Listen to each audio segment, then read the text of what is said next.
I want to start with you, Joe. You've devoted a lot of your academic career to studying second chances in the role of criminal records or incarceration history. Give us a big picture. Walk us through the history of this. Like, how did we end up where we did, where this becomes such a pervasive issue in hiring and human resources? Well, that's a very provocative question. I think historically, of course, there was a broad-based societal systematic bias against people who were judicially involved. And hiring practices in human organizations tend to be pretty durable. So if you've got a built-in bias to start with, you're going to end up in a situation where one of the fundamental attributes of hiring works against you, which is all hiring decisions are relative. They're not absolute. I may conclude that 5 people are qualified for the job, but which one do I find to be the most attractive candidate? And if I can find some factor that disqualifies somebody from that group, or it just causes me to be less confident that they'll be the superior choice, not that they're qualified, then it becomes systematic. And I think we have 2 phenomena that intersected around the same time, which is as the rate of incarceration and criminal conviction grew, and we entered in a period that's often characterized as one of mass incarceration, at the same time we were getting technologies that screened applications in ways that made it very, very easy for employers to keep kind of adding either preferences or conditions for considering an employer. So if you look at a typical large company, actually virtually every company now either has their own what's called applicant tracking system, or they rely on a service like an Indeed or ZipRecruiter to apply these tools. The hiring manager or the personnel department can toggle different filters and say, do I want to exclude anybody with an arrest record? Do I want to exclude anybody who admits to a conviction? Or do I want to just rank somebody lower? Well, right now, for a decent paying job, people get 2,000 applications. So if I've ranked somebody lower, they're going to basically plummet off the consideration list. And by the way, there are filters for everything from conviction to college degree, obviously another big one we're familiar with, but also things like continuity of employment filters. So if you've had a gap in your job history of more than 6 months, you'll just be automatically dropped for 60% of the job applications open in the United States. Well, 33% of people released from prison don't get a job in their first year. And on average, they work about 60% of the months in their first 5 years of freedom. So just even that, not a direct application of were you judicially involved, but other attributes of your job history by transitivity exclude you. So this is really baked into the process. Greg. Thanks very much. We heard from Dean that 1 in 4 adults has an arrest or a criminal record. That's a stunning figure. Has it always been that high? If not, like, how did we end up in this situation where so many people are walking around with this on their records? Well, a lot of different explanations, but I think one of the big ones is that if you look at the federal system, about more than 45% of those incarcerated are related to drugs. And it's substantially less than the state system where violent criminals are more likely to be incarcerated. But enforcement, the creation of whole new categories which had significant application. I know this may not be altogether something people agree to, but ease of finding people, ease of arrests of people, an overwhelmed criminal defense system so that public prosecutors have unreasonable case burdens. There are all sorts of systemic things that contribute, but the creation of entire mass categories of offense, if you will, of law breaking has certainly spurred the growth of the population, and also the fact that now the records are more available. So why it's so important to have an expungement bills be implemented. Thank you. Robin, I want to go to you now. We heard Dean mention the statistic that 10% of your new hires are people with a criminal record. That's a stunning figure. Walk us through how JP Morgan came to its current stance on this issue and decided to prioritize integrating this population into your HR strategy. Sure, and I think Joe made a very good point around hiring processes. So in 2018, JPMorganChase decided to ban the box. And what that meant was that in our hiring process, we were actually going to look at the requirements of the job first.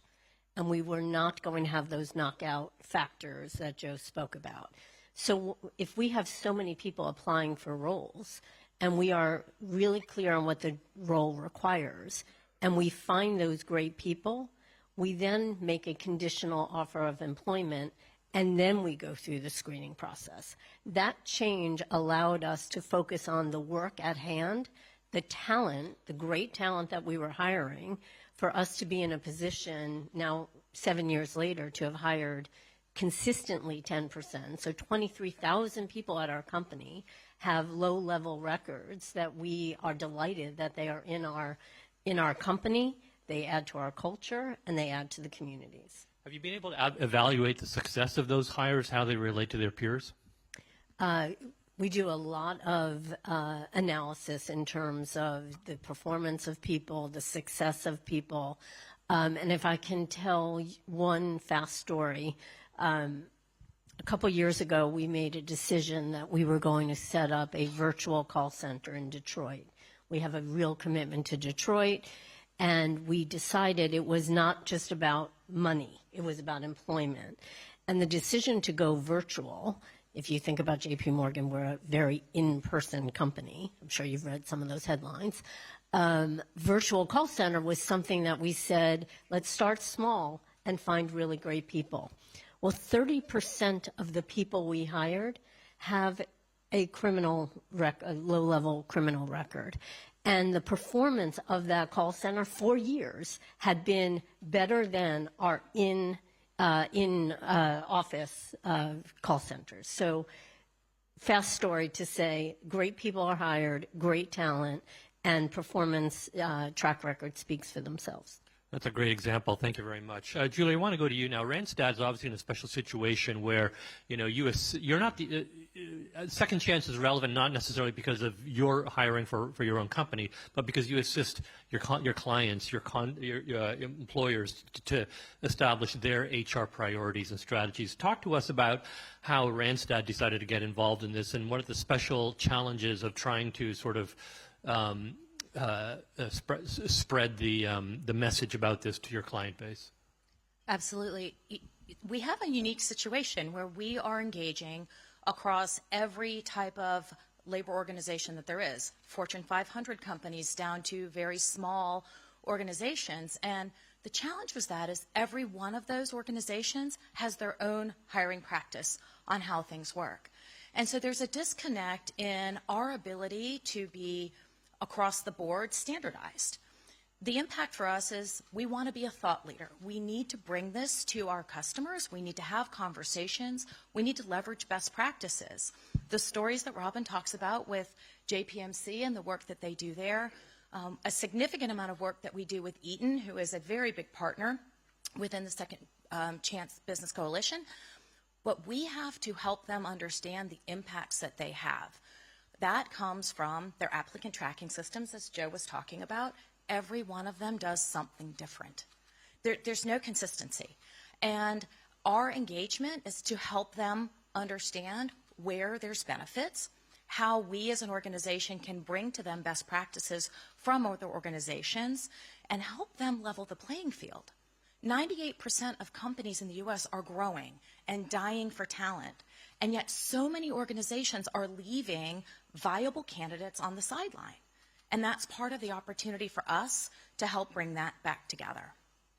Julie, thanks very much. And actually, that's a great, I want to actually stay with you because I was going to that. My next question relates directly to that last point you made, which is the business case for second chance hiring? Because this is obviously, you know, an act, in some sense, it's an act of good corporate citizenship to try and give these people a second chance. But what's the business case for it? I mean, what's your message to your clients and so on? Are they, like, why as a bottom line oriented person who cares about, like, reputation, cares about, like, building the revenue base, why do they need to pay attention to this source of human talent? It's a great question. What it really comes down to is the available population of people. So with businesses growing and the perceived loss and reduction of available workforce, the reality is there are plenty of people that are available if we open our eyes to understand where those people are sitting. So we had a conversation earlier, and I think it's really relevant here, is that when you have somebody who has, in a second chance organization, they get a job, which is incredible. There are many people who do not believe that they're qualified to take a job. They don't even apply. And by not even applying, we're leaving so many people out. If they know that they have the opportunity to apply and be considered, we have a real opportunity to put people in the right jobs. So if 98% of the U.S. companies are hiring and growing at a pace that we can't keep up with, I will tell you, recruiters will tell you, I can't find candidates. There aren't enough people out there. It's a story I think everybody here has probably heard. If we open our eyes to the pools that are available and we understand the impact that we can have, I think there's a different place. We get to a market where sometimes we get, I call it underemployed. You have a person who's highly qualified for a job. They potentially have a record of some sort, don't apply for the job that is potentially at their skill level, and they're now taking a job that's lower than their capability. That means you've got a great person who's employed, that's fantastic, but it also means you're taking a job from somebody else who probably is at the right skill level for that job. We have to find the balance. Can I build on that for one sec? I think your point is really, really important. If you think about the banking industry and how regulated we are, many people won't even think of coming to banking because they automatically think they are disqualified. So they will self-select out. So having a coalition that is as strong as the Second Chance Coalition is a very intentional signal to employ candidates, talent, that we want you to come and apply.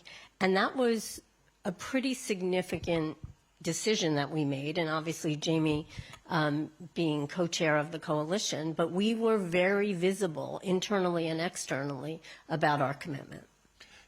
Would you recommend that an employer who makes that commitment advertise the fact so that they are proactively encouraging those people who might otherwise self-select out of the process to involve themselves? Yeah, it's hard for me to generalize on a big company like JPMorganChase, so I don't want to pretend to do that. I think every company has their own culture, but you are opening up a talent population that we know if they are employed by your company, they're adding to the culture, they're adding to performance, and they're adding to community. I think companies have to decide what works for them. Joe, we're sitting in one of America's finest business schools, and I am a business school professor, so I'm just going to kind of boil this down to a couple of quick formulas. If you hire, early in their post-release process, someone who's been judicially involved, they are 70% less likely to turn over than someone who isn't so didn't suffer that fate. And the population of the rapidity of closing the job to that qualified candidate is 30% higher. That's pure cash. Turnover is really expensive. Even for a low-wage worker, it's 20-25% of what you pay them. And you start getting to someone who's making mid-five figures, high five figures, you're talking about 30, 40, 50% of the annual comp to replace them. So when you reduce turnover, particularly for the type of entry-level work that someone coming out of the system is going to be viewed as qualified for, you are taking a job that's structurally high turnover and filling it with a candidate who's much lower turnover. Now, I do want to just add something, which is simple initial placement is not enough. And we can talk about the other characteristics of employment that will keep that person, economically self-sufficient and out of the grasp of the system. But there are very straightforward economics here where if employers like the members of this group who are connecting the dots across their data will see. It's the employers who don't relate those various variables who rely on these kind of old shibboleth filters to make choices between candidates. And just sticking with you for a second, Joe, I mean, I'm a macroeconomics guy. That's what I write about in the column all the time. So do you think that the economy as a whole is suffering from our practices? And what's the potential for the economy as a whole if we can make changes in this field? I do. This is as close as I get to your discipline, and of course I'm learning macroeconomics from you once a week, Greg. But what we have is increasingly a barbellization of the workforce in terms of income, and there's about to be another huge shock to the system in the form of AI.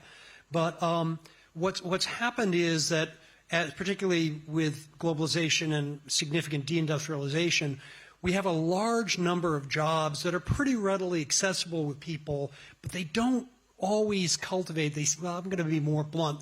They seldom cultivate the types of skills that allow that person to start moving up the income ladder.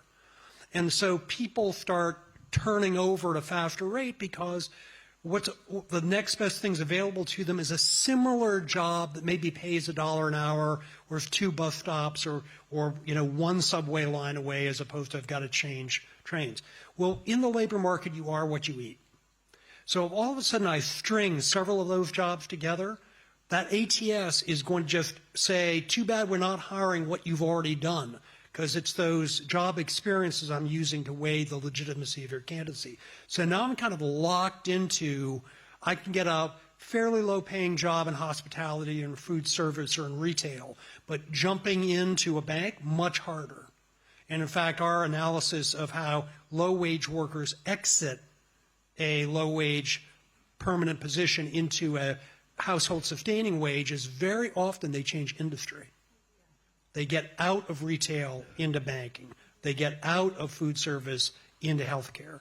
So I do think there's a broader issue here, and it links to a myriad of questions, which I'd be happy to share, but I don't think you or the audience really want me to.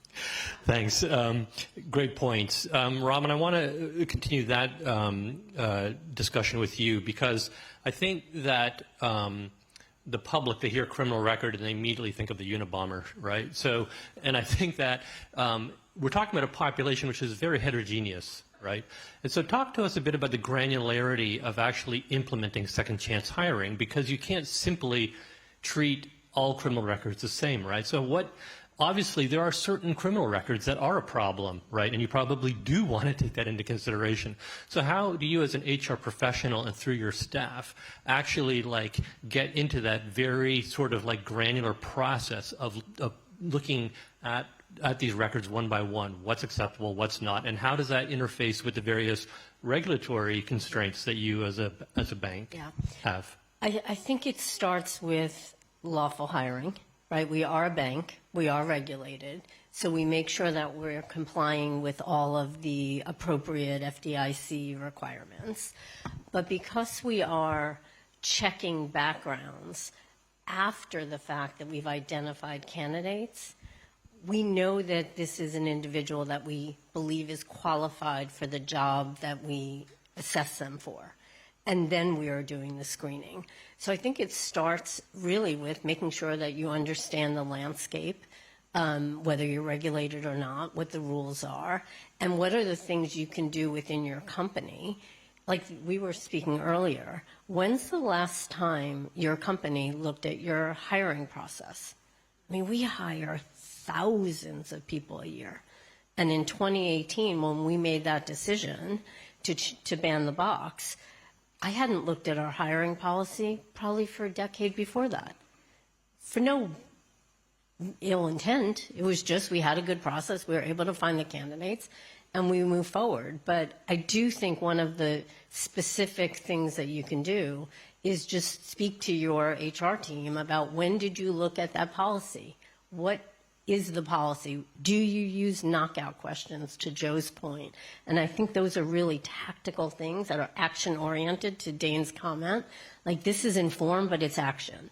So I think that would be something that companies can do right now. Let's just stay with you just for a second. Clearly, are there certain criminal pasts that are actual, deal breakers for you?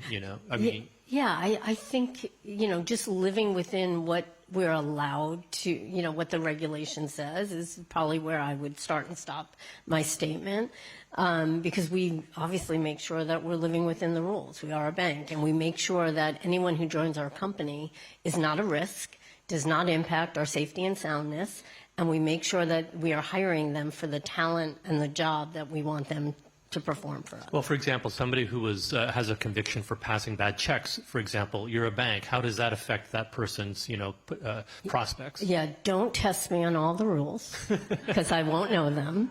All I would tell you is that we live within the FDIC requirements. Yeah. Okay. How did I do on handling that? Yeah. Good job. You just passed your FDIC exam with flying colors. How's that sound? Julie, how about you? You work obviously with a wide range of employers. They must have all very different approaches to this question, right? So how does Randstad cope with the heterogeneity of the demands and the conditions that employers place on who they will or will not hire? It's a great question, and it's a challenging answer. We have to be very agile. And so while there is so much work to be done in this area, our responsibility is to ensure that we're aligned with what our client expectations are. The challenge that comes with that is that every company has a different approach to how they manage it, certainly following within the guidelines for their respective industries, but you have to really assess what the impact is. So we are thought leaders. We coach. We have a lot of conversation with our customers around best practices on how to bring candidates in.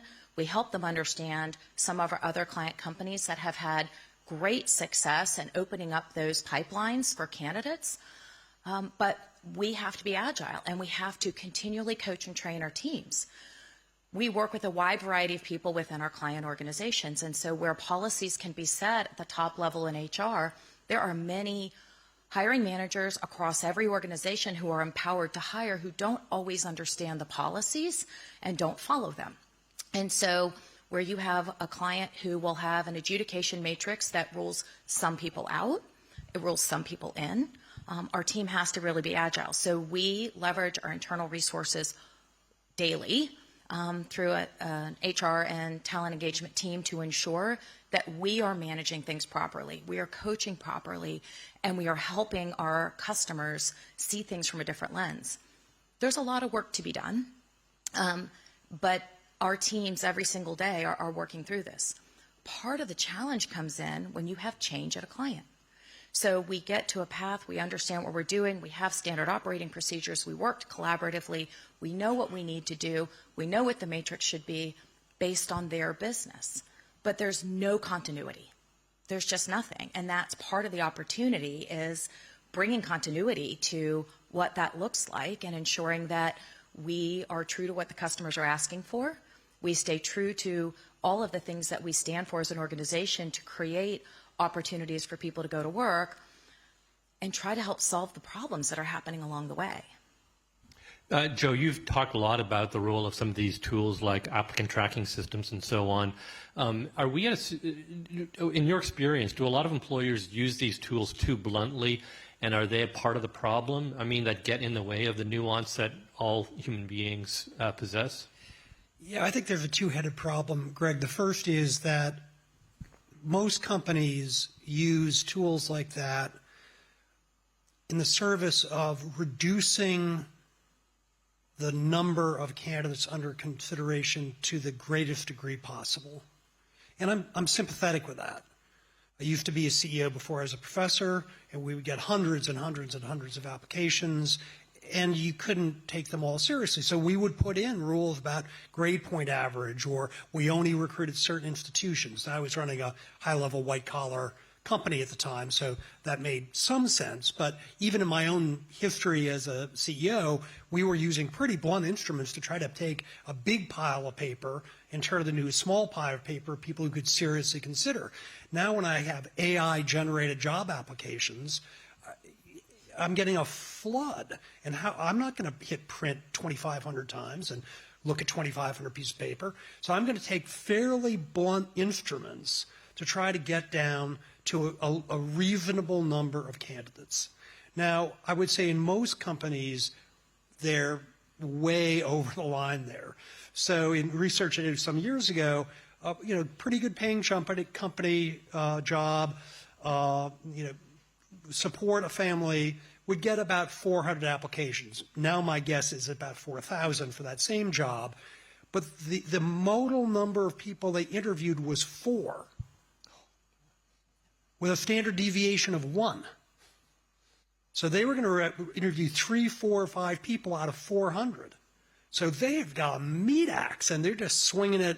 They can find, you're here. We are in Washington. You're a Philadelphia Eagles fan. You're out. So we Patriots lost the Super Bowl to the Eagles, so I'm not unsympathetic with that. But that's one box we're not going to ban.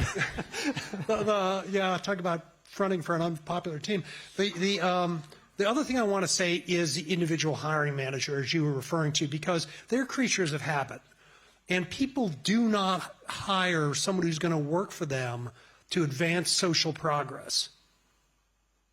They hire someone who's going to do a good job, so they do a good job, so they're a candidate for advancement, so they meet their objectives, so they keep their job.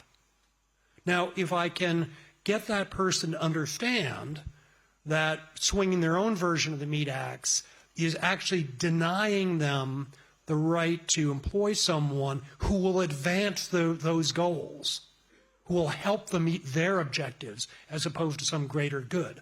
And this is very evident in the tear the paper ceiling, college degree required, going to college degree not required. Very few companies create new training for their hiring managers as to, well, if you're going to do skills-based hiring, how do you qualify skills? How are you going to change the way you interview? What are you looking for in those interviews? And of course, if I've got a job that I used to have, and I've got a college degree, and I've only hired people with a college degree for it, I have no rooting in how I'm going to do this differently.